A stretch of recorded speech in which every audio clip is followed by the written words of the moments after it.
Oregon is going to the Final Four. The following is a Learfield presentation of the Oregon Sports Network. And Oregon is going to play in the national championship game. Big Ten champions. Big Ten champs. National champions, yes. Oklahoma City bound the Oregon Ducks. Awesome day to be a Duck, man. Boom inside. Touchdown Oregon. He gets loose.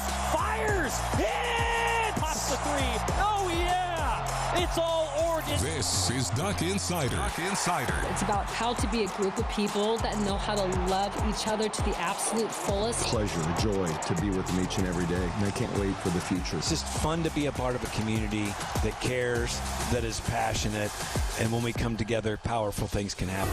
This is Duck Insider on the Oregon Sports Network from Learfield, presented by OnPoint Community Credit Union. People are the point. Now let's go live to the Country Financial Studio to talk Oregon Duck athletics. Getting ready for Oregon and USC. Oregon women's basketball with a win last night. The Oregon volleyball team in a hard-fought matchup with the Trojans. We'll zero in on all of that. Our final Oregon football coaches show of the season last night featured Dan Lanning and Kenyon Sadiq. They were great.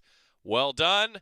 Dan Lanning and Kenyon Sadiq, outstanding. Thanks to all the fans for joining us all season long. Our coaches shows have been so much fun this year. I look forward to getting right back to them here moving forward. Getting ready for USC, though. Jordan Moore, my counterpart from USC. We'll talk with him coming up. Also, Bryce Betcher, Brandon Finney Jr., Dante Moore, Emmanuel Pregnon previewing the matchup. We'll review that game that moved Oregon women's basketball to 5-0 last night on the Palouse. And, of course, we've also got some postseason for Oregon cross country. Remember, early morning, it's not just ESPN's College Game Day, it's also cross country NCAA National Championships. They're on ESPNU, bright and early Saturday morning, 7:20 is when they're scheduled to start in Missouri, the National Championships for cross country. This is again my plea to our friends at ESPN. While College Game Day is occurring on the University of Oregon campus, give us a live look-in at cross country. Give us that live look-in for all the fans that are there at the Memorial Quad, enjoying ESPN's College Game Day, making it a tremendous environment, a great backdrop for all of college football to see. Give us a look-in to hopefully another trophy coming home to Tracktown, USA. Best of luck, though, to the Ducks this weekend as they head to the NCAA Championships. Some news surrounding ESPN College Game Day as well. This week, a number of Oregon greats will be inducted into the University of Oregon Athletics Hall of Fame. That event takes place on Friday. They will be honored during the game on Saturday. One of them is going to be the guest picker on College Game Day. Marcus Mariota is going to be the guest picker on ESPN's College Game Day. I got to tell you, I have been asked who the guest picker is going to be no less than 300 times this week. Now, I didn't say it was 300 different people that asked me, and to the one of you who asked multiple times, I am looking right at you right now. I can tell you it is Marcus Mariota who is the guest picker on ESPN College Game Day. It's going to be great to have him and so many other Ducks back in town. Look forward to recognizing all of them when the Ducks take on USC on Saturday. Talking about another one who may end up in the Oregon Athletics Hall of Fame at some point in his life. How about Oregon center Iapani Pancho Lalaulu? He was announced yesterday afternoon as one of 7 semifinalists for the 2025 Outland Trophy. That's given to the nation's best interior lineman on offense or defense. Pancho Lalaulu, a semifinalist for the Outland Trophy. One of 4 Big Ten players named a semifinalist that the Ducks have ever had. How about that? Now, the others, you talk about physical football, right? 4 Big Ten players are semifinalists. Remember, there were 7 semifinalists. So when you want to talk to me about what conference is the best and who's got the most physical conference, let's look at the semifinalists for the Outland Trophy. He joins Jackson Powers Johnson, Panay Sewell, Jake Fisher, and Haloti Ngata, who is being inducted into the Collegiate Football Hall of Fame. There's going to be a plaque unveiled. Stay tuned for that. Haloti Ngata was also named a semifinalist for the honor. Sewell became the first ever Oregon player to win the Outland Trophy in 2019. Lulu is now in the same sentence as Jackson Powers Johnson, Panay Sewell, Jake Fisher, and Haloti Ngata. That's great company of big-time Oregon players. The lone returning starter on offense from last season for the Ducks, he has been an absolute anchor in the middle of Oregon's offensive line that is also a semifinalist for the Joe Moore Award for the 4th consecutive year. That award is given annually to the best offensive line unit in the country. After practice today, I talked with Oregon offensive line coach Alik Terry. Full interview as part of our 10:30 pregame show coming up across the Oregon Sports Network on Saturday. You can also subscribe to the Oregon Sports Network podcast, and this is maybe going to give away some information. We actually released those pregame interviews Saturday morning. So if you don't catch them live, they're available on the OSN podcast. Just search for Oregon Sports Network wherever you get your podcasts. It's been our on-demand ground now for everything we've done, and that includes interviews, the shows, the games. Actually, I've heard from a lot of fans that like going back and listening to the games, which is fun. So you can do that on the Oregon Sports Network podcast. I bring all this up though because I asked Alik Terry, like, having him back, and Alik Terry just said, like, oh man, like, just the way that he takes notes is elite. And I thought that was interesting. The way that your center takes notes is elite. Big reason that he's been so successful. It makes sense, right? Makes sense for a position that is just so rooted in details, but also physicality. It makes sense. You want every little advantage that you can get. Congratulations to Pancho Lalulu up for the Outland Trophy. All right, we're going to talk with Jordan Moore. I'm pulling an audible on Scott Phillips. We're going to talk with Jordan Moore next segment because first I want to let you hear from Bryce Betcher to remind everybody that it's senior day as well. Now, Bryce thought that he went through senior day last year, and then he gets to do it again. What an odd realization. Bryce Betcher breaking down the matchup with the Trojans. This is it from an Autzen perspective. You thought about that, and also kind of what it's like that maybe it's fitting that's USC, the final one? Yeah, man, I'm excited. It's obviously a little bittersweet, but it's a cool opportunity, especially to end in this fashion. So yeah, I'm excited. Yeah, how much does it mean just to end this regular season against two West Coast schools, USC and Washington, just in November? Yeah, I think it's pretty cool. Obviously, since we moved to the Big Ten and those are two Pac-12 schools, I think it's a good way to finish up the regular season. Both really good teams, and we got to come ready to play. But I like it. What's the challenge to stopping USC's offense? Challenge is stopping their offense. We got to knock out their run game first. I think it starts up front, obviously, and then they got a good quarterback and a good couple receivers, so we got to knock out their pass game. But yeah, I think it starts up front. Yeah, just what stands out specifically about Mayava, right? Just dynamic. Can move around well, and it's obviously a leader. So yeah, we just got to come ready to play. You talk about stopping their run first. How hard is it to do that when they really like to sling it around and they run out of spread too? Yeah, you just got to have your eyes in the right place. If you're expecting pass and they run the ball, your eyes have to be in the right place as a linebacker. You got to play the run first and then obviously adjust to pass. I realize all games are equally important, but November we see teams kind of ascend or we see seasons kind of fall if they lose in November. Does it feel different playing big football in November, and just kind of what's this like? It's what you live for, man. It starts getting cold. The leaves start falling off the trees. Obviously big games like this, especially senior night, and the magnitude of it's what you play for. Now that we've gotten to see Jerry more and more in a greater role these last couple of weeks with D-Jack's out, Bryce, what do you see?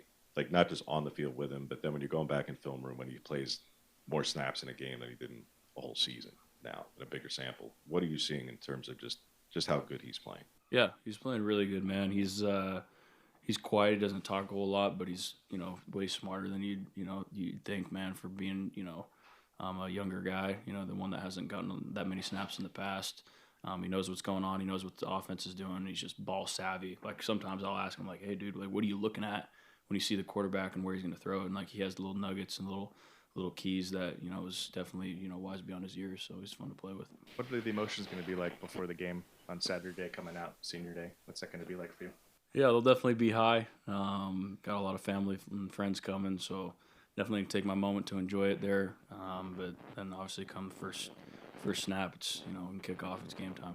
You'll have a decision of what sport you want to play after this season's over. Can you just speak to just the development you've gone through in this for football and in this program in your time here? Yeah, it's obviously been quite a journey mentally, physically. I came in at probably 190 pounds, and I'm 230 now, so physically it's been quite an adjustment. And not, like I said, mentally, understanding the game of football. When I first came in, all I really saw was see ball, hit ball carrier, and hopefully knock their helmet off in the process. I didn't really know a lot of football scheme or, X's and O's, so I think that's where I've grown the most is maybe able to pick plays up, diagnose them, know what the offense is doing, while still being physical, so. The nature of things, Bryce, for each week, we may ask about a matchup or an opposing player or something like that. Like, when you've been a part of this now for a couple of years back when Tosh said, like, the goal in 23 was to be respected and feared as a defense. Yeah. Each year, you guys get better. All right, but now we ask about you guys. Like, you are the number one pass defense in the country. Things are better. Scoring is better. All these things are better. To be a part of that and be a part of that process for multiple years. Yeah. Entering a game like this. What is it like to be a part of it? To be the green dot on a defense that's steadily improving and has a chance to be respected and feared on a marquee matchup like this? What is it like to be that guy for this defense? Yeah, obviously it feels good. I'm going to give credit to those guys that came before me and helped lay the foundation. Obviously, I've been a part of it over the past 4 years, but there's been a lot of pieces to this defense and a lot of good culture guys that have, laid that foundation. And as time goes on, guys that have stuck in the program like Tatum and, Mateo and Devin Jackson and, Big Amari up front, that foundation continues to grow. So, it's obviously cool to be a part of it, but, it's way greater than me. Bryce Betcher. Boy, I'm excited to watch that guy at Autzen Stadium again on Saturday. 12:30 kickoff, a 10:30 pregame show here on the Oregon Sports Network. Let's get a timeout. We're going to come back, get the view from the other side of this matchup. Jordan Moore, he'll be roaming the sidelines for the USC broadcast. We'll talk with him next on the Oregon Sports Network from Learfield. Hi, Jan from Toyota with a holiday message. Toyota-thon, Toyota-thon, Toyota-thon is on. Dealer inventory may vary. Current offers on these vehicles end December 1st. Offers are subject to change throughout Toyota-thon, which ends on January 5th. See your participating Toyota dealer for details. Toyota, let's go places. As a local community credit union founded by teachers, OnPoint is committed to supporting the students and faculty at the University of Oregon. And on game day, we're right there with you, on the field, in the bleachers, and in the classrooms. Drop by one of your local branches today and discover the many ways OnPoint can help support your financial well-being. OnPoint Community Credit Union. People are the point. Federally insured by NCUA. Equal housing opportunity. Hi, Jan from Toyota with a holiday message. Toyota-thon, Toyota-thon, Toyota-thon is on. Dealer inventory may vary. Current offers on these vehicles end December 1st. Offers are subject to change throughout Toyota-thon, which ends on January 5th. See your participating Toyota dealer for details. Toyota, let's go places. This is Duck Insider. Duck Insider on the Oregon Sports Network from Learfield. Adoption of teens from foster care is a topic not enough people know about, and we're here to change that. I'm April Dinwiddie, host of the new podcast, Navigating Adoption, presented by Adopt US Kids. Each episode brings you compelling real-life adoption stories told by the families that live them with commentary from experts. Visit adoptuskids.org/podcast or subscribe to Navigating Adoption, presented by Adopt US Kids. Brought to you by the U.S. Department of Health and Human Services Administration for Children and Families and the Ad Council. My mom has taken up going to the park to practice yoga. My dad's going to a club, but not a book club, a salsa club. Finding new hobbies comes with age. My mom has started getting lost and not knowing where she's going. Becoming lost or disoriented doesn't. Confusion with time or place may be a sign of Alzheimer's. An early diagnosis can help improve the quality of life for your loved one. Learn the warning signs of Alzheimer's at 10signs.org. Brought to you by the Alzheimer's Association and the Ad Council. You know you make me wanna kick my heels up and throw my hands up and throw my head back and come on now, so good to see you. Duck Insider presented by OnPoint Community Credit Union. Joey Mack in the Country Financial Studio. Oregon women's basketball with a win last night. Oregon volleyball, a tough loss to USC after a 33-31 set in set one that the Ducks won. Set one, 33-31.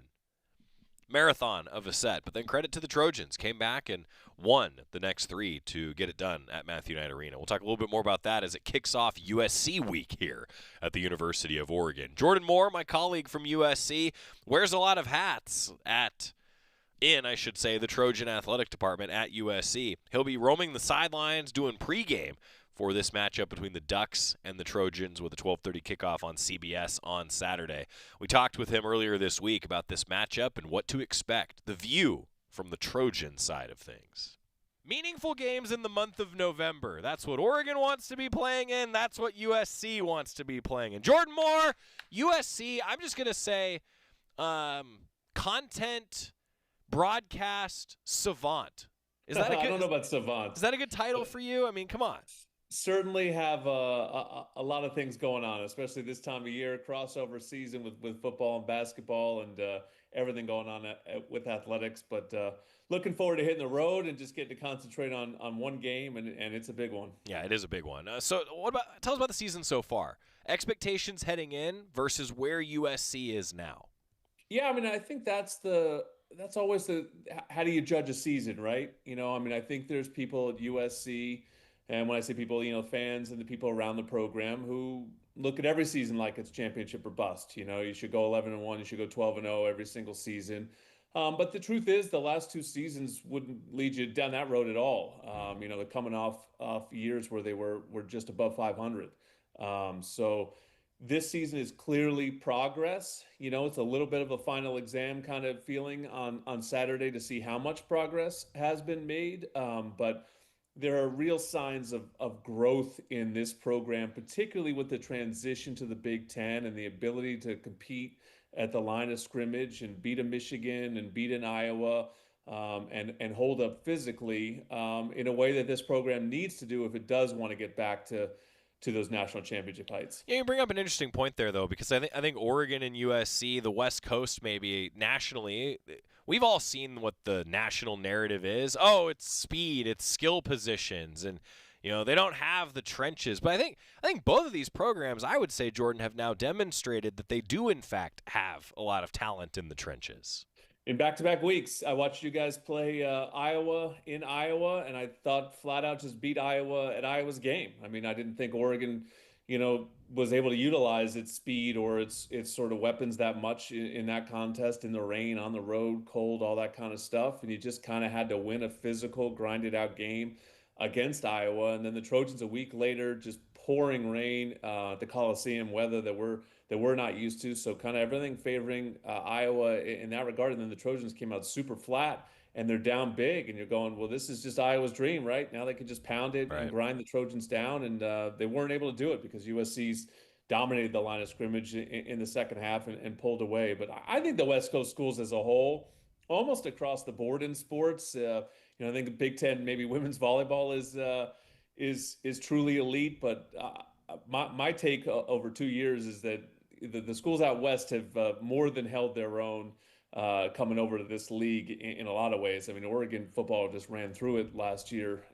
in the Big Ten, and the Trojans in a bunch of different sports have been fantastic. And so, I think there's plenty of talent, but also toughness, like you said, out west. Well, I want to take that a step further with Jordan Moore from USC here, because I think if you expand it even beyond the Big Ten, the Pac-12 schools that went to the Big Ten, I mean, look at what Utah's been doing. Look at what Arizona State's done. I mean, I'm with you. Now, how much does it irk Trojan fans, old and new, that narrative is still a thing, Jordan, that it's not a physical program with USC?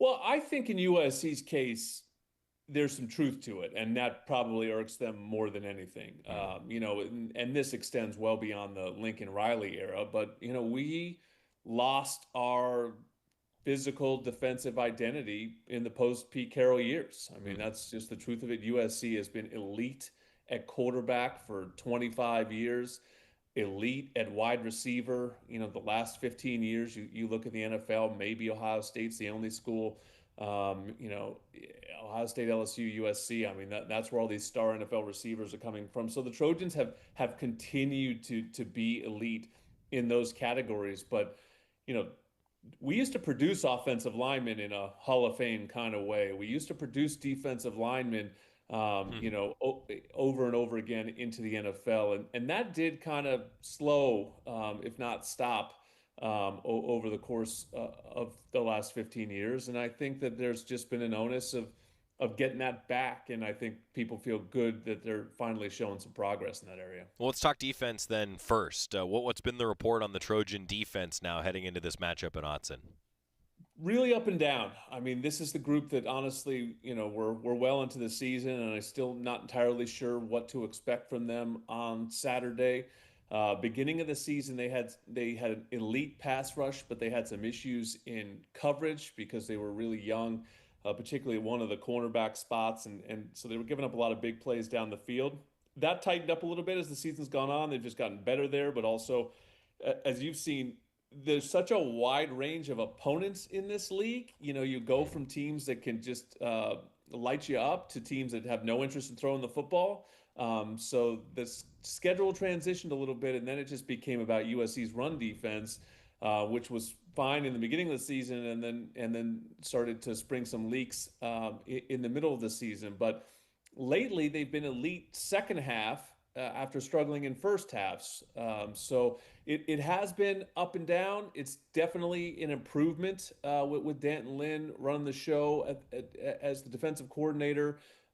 They definitely have bodies up front that they haven't had in the last few years, so there's some more talent there. They're dealing with some real injuries potentially at safety coming into this game, which gives me some pause. But it's been an inconsistent group, albeit I think an improved group on the whole. I want to ask you about the defense first, but I think the narrative heading into this game has been, well, it's an elite passing attack, elite offense overall from USC against an elite defense for Oregon, strength on strength. And I don't know, do you agree? I feel like maybe that is a fun matchup, but this is maybe a little bit more of a well-rounded matchup than people are giving it credit for. Certainly looking at Oregon, I think the Ducks are well-rounded. I think it's clear that USC's strength is offensive.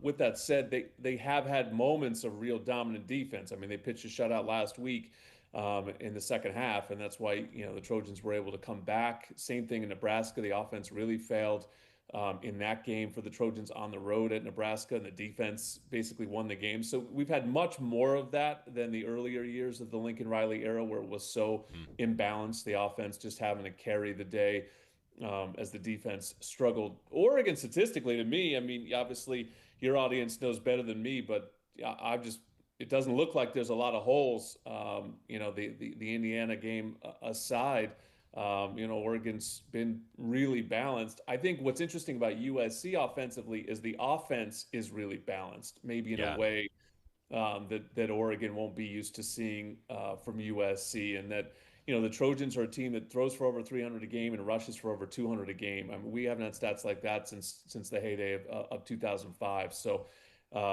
you don't have a Caleb Williams as sort of a front and a face of the offense. I think Jade Mayava is much more under the radar than many of the USC quarterbacks that I've covered. But this offense as a whole is pretty complete, and the offensive line's been fantastic. Well, you bring up Jade Mayava. I mean, that's a huge, huge point that I want to hit, though, because maybe he is a bit under the radar, but the numbers and the balance offensively, some of that starts at the quarterback position. He can spin it, man. I mean, he really is. He's excellent. I think with him, it was just that he didn't have a lot of hype coming into the season. He's not your classic Orange County 5-star quarterback prospect that USC has mostly, traded in the last 25 years. So he comes over as a UNLV transfer. He played a little bit at the end of last season, was very inconsistent in those games that he started, albeit showed some real flashes. But he was streaky in those games. So I'm not sure anyone really thought that they really thought he was the future of this program coming in. But Lincoln Riley told everyone in the offseason, no, he's kind of head and shoulders above what else we have in the quarterback room, and this is his job. And honestly, he's been fantastic. The way that Lincoln Riley says it, every time he's taken the field as the USC starter, they've been in the game and had a chance to win. Super competitive kid. As shown by the forced fumble he had, which was a huge play in the Northwestern game a couple weeks ago. Had a tackle on a defensive lineman, knocked the ball out of the back of the end zone, and flipped that game around. So big kid, strong kid, throws a gorgeous deep ball, can throw to all three levels. can run, although not a guy that wants to run, but certainly athletic enough to do so. And he's been really good. Jade Mayava is, I think, going to be a fun matchup to watch, especially against Dante Moore. Two of the better quarterbacks, I would say, in the country as we continue with Jordan Moore. He'll be roaming the sidelines for USC, but also is behind the mic for Oregon and USC men's basketball coming up in a few weeks. So how about that, Jordan? Is the basketball team going to be any good? So far, they look amazing. Now, they haven't really played anybody yet, but, I mean, they're like 19 in Ken Pom as of this moment and have been destroying people. So I think they're huge in athletics. So I'm looking forward to that week as well. The Trojans go to Maui first, so we'll learn a lot more about them in the Maui Invitational next week, and then we play at Oregon and host Washington. So a little 2-week stretch here where we'll find out a whole lot more about Eric Musselman's team in year 2. Some tough road trips coming up for Jordan Moore. He gets to go to Eugene with College Game Day in town, then Maui. Not bad, huh? I love Eugene, man. I mean, I don't know if it's Maui, but I love Eugene. It sounds like it might not rain for the game on Saturday. Not going to rain. I know it never rains at Autzen, but it was raining at the Coliseum, and it's been the story of our season. We had lightning delays at Purdue. It poured at Notre Dame. We've had a lot of weather this year, so it would be ironic if the one place we didn't would be Eugene. It's because it never rains at Autzen Stadium. Right. You said it, Jordan. What I've heard. You said it. Sum it up for us. Keys to the game. Trojans get a road win if what happens here? I think they need to force some turnovers. I was watching the last time USC won in Eugene was this sort of a similar circumstance. It was 2011, just a dominant Oregon home team, chance for that team under Chip Kelly to play in a national championship that year, late in November, just like this. Trojans coming in as heavy underdogs like this. And early on in that game, the Trojans forced turnovers. They got out in front. All of a sudden, that Oregon team got a little uncomfortable, and USC has the playmakers to like that team, right? Mekhi Lemon, I think, is certainly in the mix for the Biletnikoff, best receiver in the country. Jacoby Lane, who's the number 2 receiver, elite player. Lake McCree's been an excellent tight end. They've run the football well. So, I think if USC can play from in front, I just always worry about trailing in Eugene. I've seen that too much in the last decade for this team. Is you fall behind, and even when you come back, you kind of never really feel like you're in the games. So that's the thing. I think the Trojans need to play from out in front, and to do that, they probably need to jump early, on some mistakes. And Mayava's going to have to outplay more. It's not really how the sport works, right? It's not basketball. They're not playing against each other. But Oregon can really run the football and do it in an explosive way. And so that'll be the major concern for USC. They might kind of need a Dante Moore dud game, and he's not been giving those out lately. I mean, I saw the stats last week were just immaculate in the win over Minnesota. So if he plays very well, it's going to be tough for USC to stop a balanced offense. He's Jordan Moore of USC, getting ready for a 12:30 kickoff at Autzen Stadium, where it will not be raining. The sideline reporter for both the Ducks and the Trojans does not need a raincoat. Okay? All good. No, but maybe a heavy coat does seem a little chilly. I mean, look, always feel colder up in Eugene than I think it's going to be. I see the temp, but little wet cold up in Eugene. Are you going from Eugene to Maui?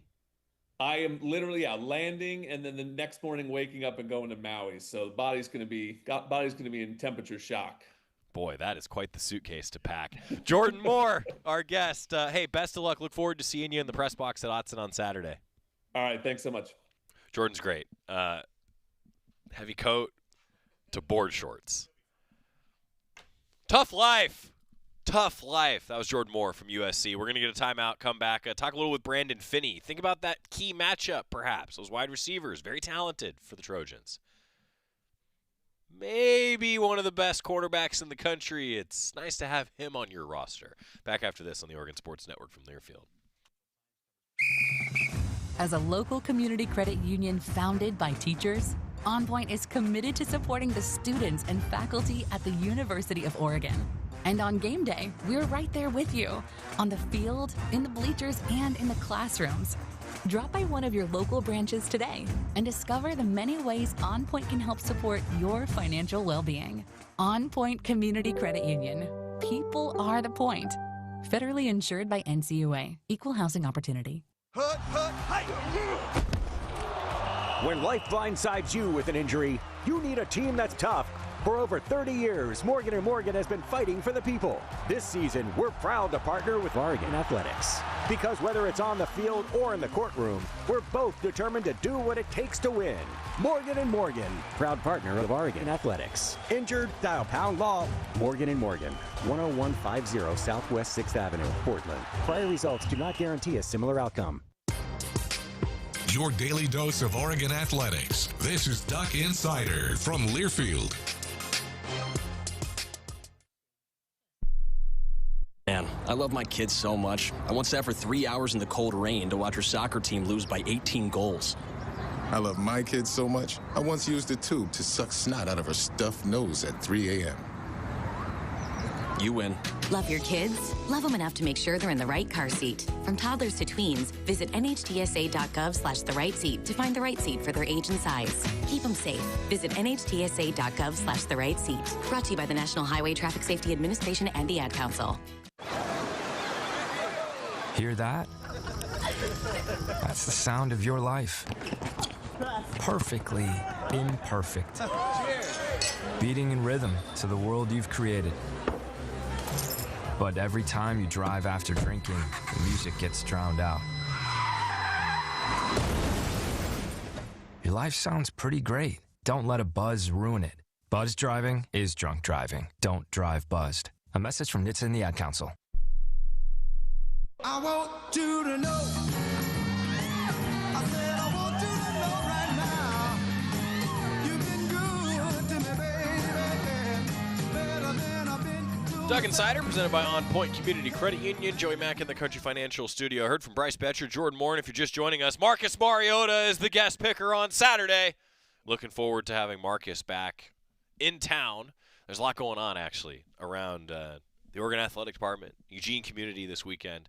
10:30 pregame show. I'll tell you a little bit more about it coming up on Saturday. Brandon Finney Jr., I will keep saying, not just a freshman All-American, All-American. That's how well he's played. And perhaps with the national spotlight on this game, two ranked teams that are playing for playoff berths here in the month of November, in late November, I think there's a lot of national eyeballs on this matchup. USC has some very talented receivers, a passing offense over 300 a game. So what a test and what an opportunity for a guy like Brandon Finney Jr., who continues to come back to his preparation as why he's been so successful as a freshman. Dan said on Monday, this is one of the best receiving corps that you guys will have seen, all year in his time at Oregon. What's that like for you going into this? How excited are you for a matchup against guys like Mackay? Yeah, a matchup like this is really just opportunity. So, as a freshman, I'm really excited to try to get my name out there by playing against these guys. Obviously, like you said, it's a great receiver corps, so yeah, great competition, just breeds excitement for me. Obviously a great core, but also a couple guys that are very different stylistically, size-wise, athleticism between Jacoby and Mackay. Just what's the challenge preparing for a game where you might get matched up on one guy who plays it very differently and has different skill sets and another who plays it very differently? Yeah, that kind of just speaks to just your preparation. Obviously, they're two different body types, two different play styles. So just being a corner or just DB in general who can match up against either of those type of receivers will just be good for you down the line. So, yeah, I'm excited to be able to compete against them. What's the advantage of kind of facing a group like this now compared to maybe earlier in the Big Ten season when you didn't have as much experience as you do now? Yeah, earlier in the season I didn't have as much experience, so obviously I didn't get to play against this caliber receiver. But now being exposed to like different types of receivers, obviously now and then through fall camp, there's a level of preparation that has led to this moment. To play your position, you got to have some confidence. But how much does it fuel you even more when like last week, teams take shots at you one-on-one as a freshman, as a corner, see how this freshman's going to do.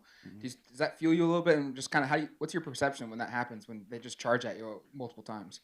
Yeah, it definitely fuels me. I mean, that's what you want to happen. You don't want to not get targets in the game. You want to be challenged. So, I mean, I was very happy that they challenged me that game, because you're able to learn from either mistakes or even like your successes. So, yeah, I look forward to those moments being challenged. Can you describe the feeling of what it's like when you do get challenged and you come up with a PBU, or in the rare instance where, you know, they get a catch over like they did last week against good coverage? Like, what is the difference in the feeling there? What's going through your head?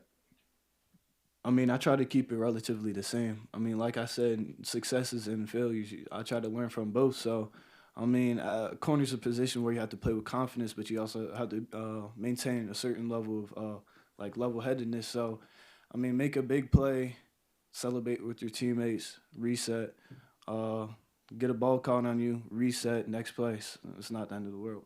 When Lemon's a guy who's spending most of his time in the slot and you're on the outside as a boundary corner, how do you make sure that you're always aware of where that guy is, because he's moving all over the field? And also, how do you impact him when you're not directly matched up with him one-on-one all the time? Yeah, so obviously going to be aware of where he is on the field. I mean, they're going to try to get the ball to him, so always going to be aware of which side, where he's on the field, if he's tight to the core, because he might go across the ball. But really just finishing every play is the impact I really have to have since he's in the slot, like you said. I mean, whether that's he catches the ball and we're in zone coverage, me just running to him, or just me being able to lock down my target, which might be the first or second read. So, yeah. I guess as a freshman on a day like this, on Saturday, where it's senior day and a bunch of guys are going to be going through festivities and all that, kind of what's it like as a guy who's obviously not going through that, going in, understanding how important this particular game is for so many of your older teammates? Yeah, Coach Lanning brought it up in the beginning of the week that it was a senior night or a senior game, so it's just like kind of just leaving it all on the field for obviously the team, but these seniors who have give Oregon their all. When you're facing a quarterback who has that mobility, just how important is plastering in particular this week, when that's just part of it? And the receivers with Lane and Lemon and what Mayava does with his legs there. Yeah, I'm glad that you said that, because that's been a huge emphasis for us this week, being able to plaster. I mean, our defensive front, we got great guys up there, so they're going to get pressure on the quarterback. So there's going to be instances where we're going to have to, where the QB breaks the pockets and we're going to have to plaster. So, yeah. It's an element to Jaden Mayava's game, right? That he can extend plays. He can run if he needs to. That extending plays, it puts a lot of pressure on your defensive backfield. That's what Brandon Finney was talking about there. You got to stick with your receiver. Now, one thing I will say, I feel like in this game, there's been so much conversation about the passing game and defending the receivers, but also let's come back into the inside for a moment and think about what a guy like Bear Alexander could mean against his former team, and what a guy like Amari Washington could mean plugging the middle against a Trojan team that is averaging over 300 through the air and over 200 on the ground, over 500 yards of total offense. It's a balanced attack. Lincoln Riley's always been known as an offensive coach, and this team seems to really have that ability. So I think when there's so much focus on the skill positions on the outside, just remember in this game, come back into the trenches. Containing and caging Mayava, but also finishing on Mayava. I thought Oregon rushed the passer well last week. I think that could be a real key in this game too. Timeout. We're going to come back, hear from Dante Moore and Emmanuel Pregnon as we zero in on the offense, getting ready to face a better Trojan defense on the Oregon Sports Network from Learfield. At Shadow Hills Country Club, we're more than just an award-winning golf course and practice facility. Our events team offers all-inclusive event pricing that allows us to take care of all the details while you enjoy your event. Our indoor and outdoor venues offer you a wide variety of fully staffed options that put the focus on you. From weddings to business and social events, at Shadow Hills Country Club Events Center, you get the benefits of a resort atmosphere and amenities in a peaceful country setting, just minutes from downtown Eugene. Call for a tour today or visit shadowhillsevents.com. Hey, Duck fans, at Country Financial, they make insurance easy. Whether you're shopping for home, auto, or more, their representatives will take the time to understand your specific needs and explain what options work best for you. Worry less and feel more confident knowing you're covered. Visit countryfinancial.com to get started today. Experience more with Country Financial. Auto and home insurance policies issued by Country Mutual Insurance Company, Country Preferred Insurance Company, and Country Casualty Insurance Company, Bloomington, Illinois. You're listening to Duck Insider. Duck Insider on the Oregon Sports Network from Learfield.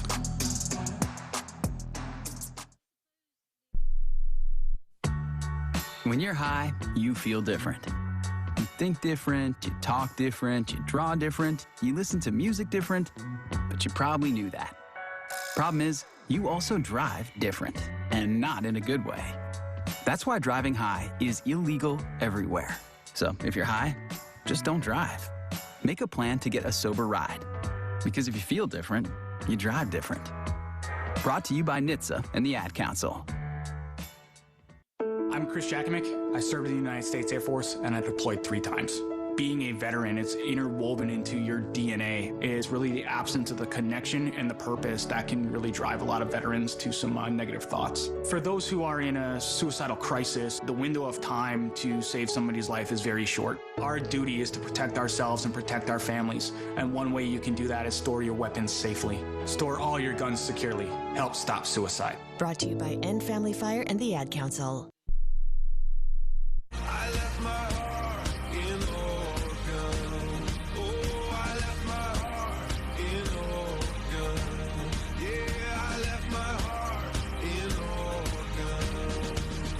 Duck Insider presented by OnPoint Community Credit Union. Joey Mack in the Country Financial Studio with Oregon football getting ready to host USC at 12:30. We'll kick things off at Autzen Stadium. No Oregon athletic events today or tomorrow. The next one on the docket, the Cross Country National Championships. Again, those are Saturday morning, and then USC in town.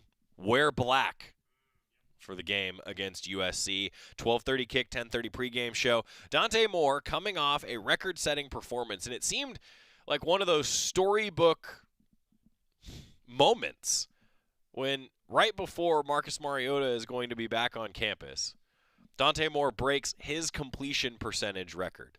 90%. 90% in one game. Broke Marcus Mariota's completion percentage record. Now Dante Moore, can you improve on that? And of course, he'll be the first to say you got to give credit to the big man up front. Both Emmanuel Pregnon, who flipped sides of the offensive line this last week, both Emmanuel Pregnon and Dante Moore at the podium after practice. And you made the switch to right guard last week from left guard. What did you see from that? What did you feel? How did you like the switch?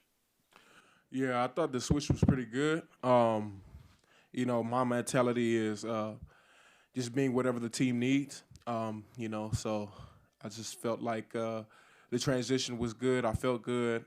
Felt actually, stronger at the point of attack and stuff like that. I feel like I'm just a right-hand dominant. I felt pretty good.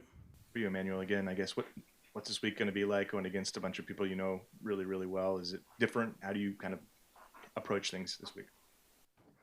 Yeah, so as far as my approach is the same. Just because of the opponent, it doesn't necessarily change. As you stated, I do know them, so it's a couple of things. I feel like I do know about how they play and whatnot. So just as far things like that can help me in my approach, just in knowing my personnel and how they're going to play and things of that nature. So.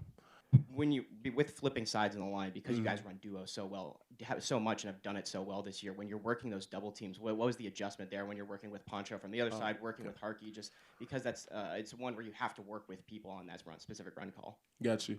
Yeah, I feel like with all the guys I've played with, our mentality is just being versatile, so whoever moves wherever, we're football players at the end of the day. So we're just looking, we're trying to get the job done in the most optimal way. So when I made the transition, we all help each other, right? So it's just not me out there and things of that nature.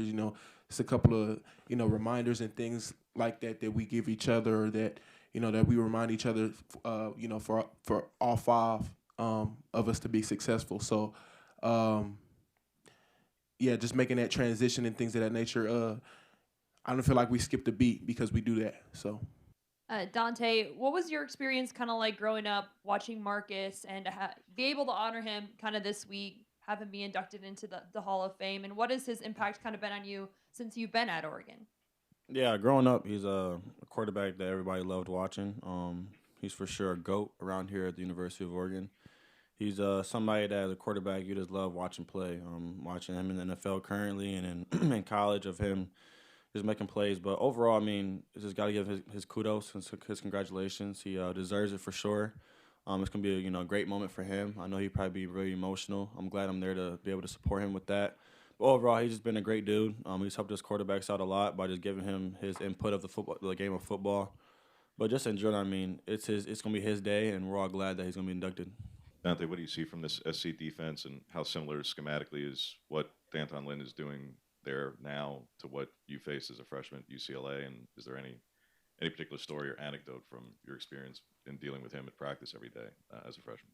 Yeah, Coach Lynn is someone I just we still love to this day and appreciate. Of course, there was times where I was at UCLA my freshman year.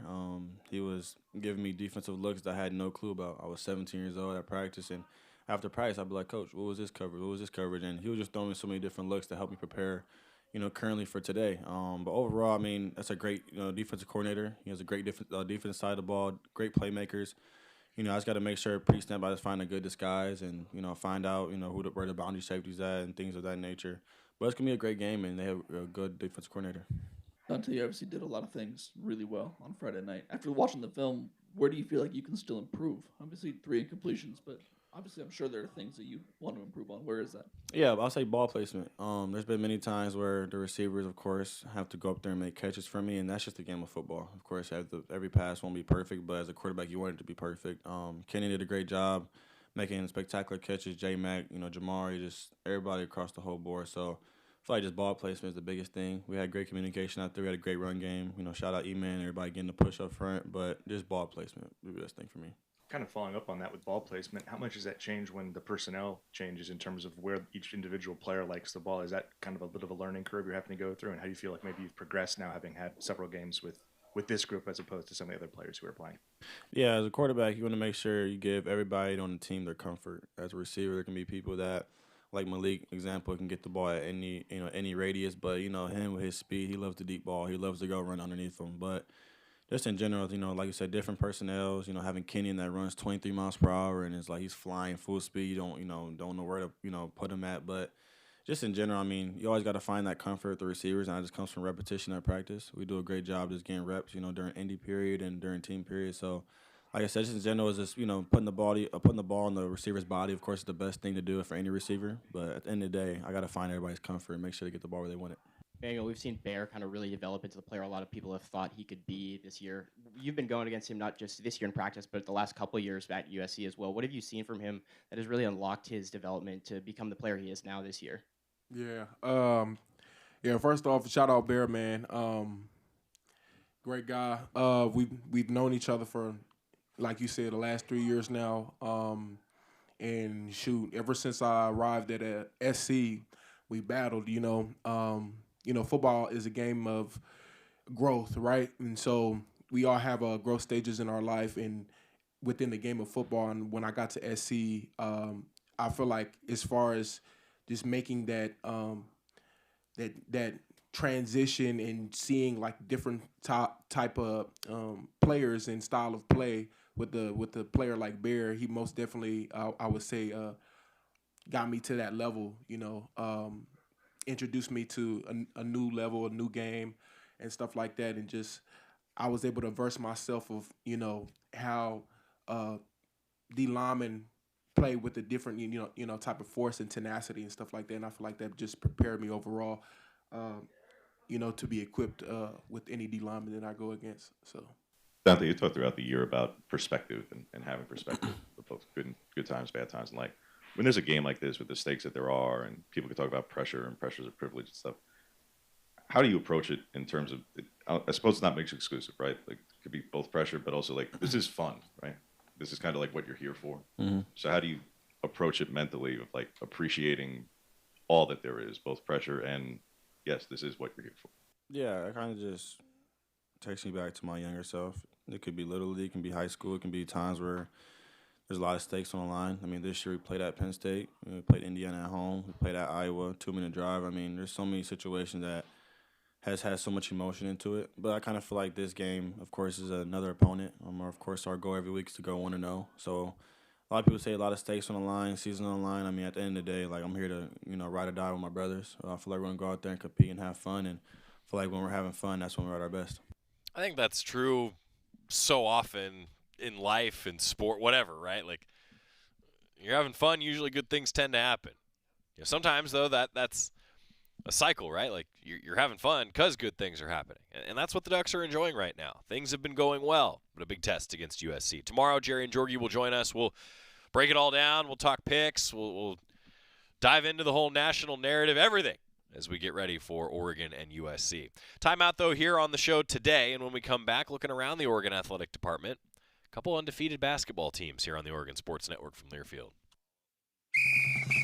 As a local community credit union founded by teachers, OnPoint is committed to supporting the students and faculty at the University of Oregon. And on game day, we're right there with you, on the field, in the bleachers, and in the classrooms. Drop by one of your local branches today and discover the many ways OnPoint can help support your financial well-being. OnPoint Community Credit Union. People are the point. Federally insured by NCUA. Equal housing opportunity.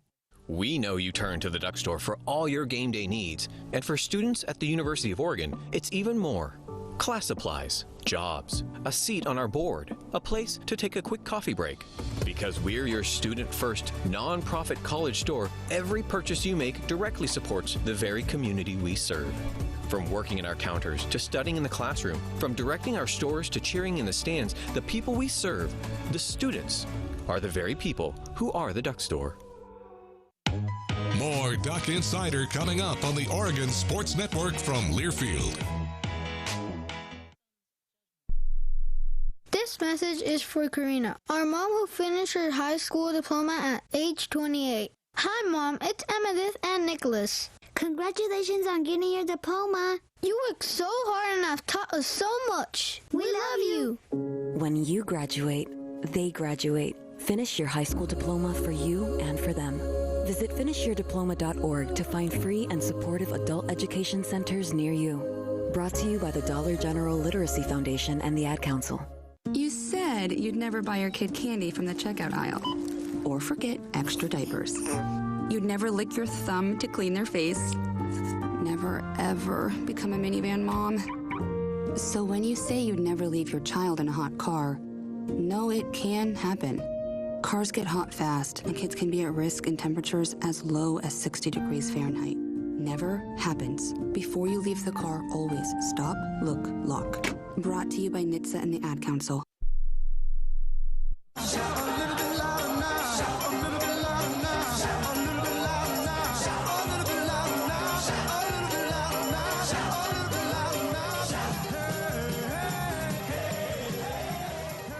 Duck Insider presented by OnPoint Community Credit Union. I'm Joey Mack. It's the Country Financial Studio here on the campus of the University of Oregon. Oregon women's basketball was on the Palouse yesterday against Washington State. Ducks are 5-0. They hit some outside shots. They won 86-59. It's a great start to the season for Oregon women's basketball. I'll tell you what, Katie Fiso sure looks the part. 10 of 14 for 22 points yesterday. And Mia Jacobs looks the part as a transfer, 20.6 of 10 from the floor. Ducks were real good, and they shot 46% from three. I was listening to Chris Clayton on the call, and he said, man, when the Ducks are hitting outside shots like this, they're going to be tough to beat. Was pretty happy Kelly Graves post-game after the win at Washington State. Oregon wins 86-59 over Washington State, and now we are joined by Ducks head coach Kelly Graves. Coach, another complete team effort. It felt like a lot of different players were able to contribute to this win. You know, you're Mr. Positive, you know, as a coach. I'm looking at all the other stuff. By the way, I had to do this right now because going up that ramp and then coming back down and then going up again, that's a lot of work. Right. But I was pleased for the most part. I just thought we kind of went through the motions at both ends. Looked like times we were playing in quicksand. I didn't love our defensive intensity consistently. But, yeah, a good game. We had a lot of players, I thought played really well. He's kind of had a mini breakout game for her. She got to finish a little bit better, but great job on the boards. I don't know how many 8 offensive rebounds. My goodness sakes. It was nice to see Avery have kind of a good game. She needed that. And, and Mia struggled at times defensively, but, her and Katie had tremendous nights, both of them, offensively. I thought Katie was really, really good tonight.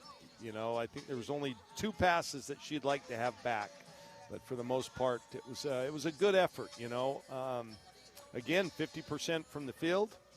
It was really good. We shot it from the 3 better tonight. Yeah, that was something and you we pointed to that. before the game is you want to see some better shooting, and it really came alive in that third quarter. Well, it did, and we got good looks, For the most part, we took good shots, and that's, that has sometimes been our issue. A few too many turnovers tonight, but, we were much better in the last 3 quarters. That first quarter was, between the 2 of us, I think we had like 12 turnovers between both teams. Like neither team wanted the ball. Right. But this was a good win. A first time on the road, and I thought we responded pretty well. Got a great start, and, and then just kind of went from there. Yeah, Ahisa Tute, the numbers she put up were impressive. 9 points, 13 rebounds, and 4 assists. Do you think this is something she can build on and do consistently? And what kind of growth and improvement have you seen from her this year? Well, I think her growth needs to be between the ears. And the only reason I say that, not as a negative, she's really good. And I don't know if she 100% believes it. Yeah. And she needs to. She can go out and dominate because she's so quick and so strong. She's our fastest player, and she's our strongest player. Well, that's a good combination. Right. So now she's just got to decide, okay, I'm going to be the best player on the floor tonight. I'm going to get every rebound, and she almost did tonight. She almost did. 13 total for Ahis Atute. That's Kelly Graves.